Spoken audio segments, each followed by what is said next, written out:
একজন মুসলিমের উপর সর্বপ্রথম ওয়াজিব কি?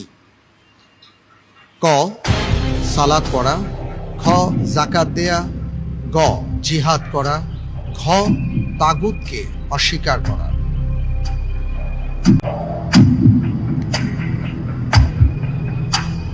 50-50 চান্স দেওয়ার জন্য 50-50 চান্স চাচ্ছেন? জি 50-50 চান্স দেয়া হোক।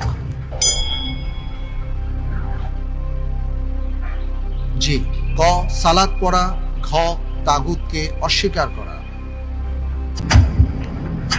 আমি উত্তরে যে বেছে নিচ্ছি ঘ, তাগুতকে অস্বীকার করা। লক করে দেব?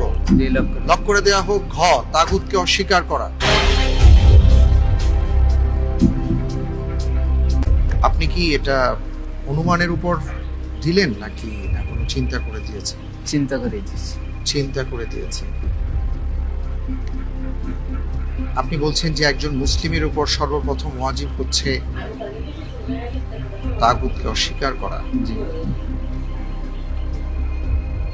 যদি তাই হয় তাহলে আপনার উত্তরটি সঠিক হয়েছে। আলহামদুলিল্লাহ।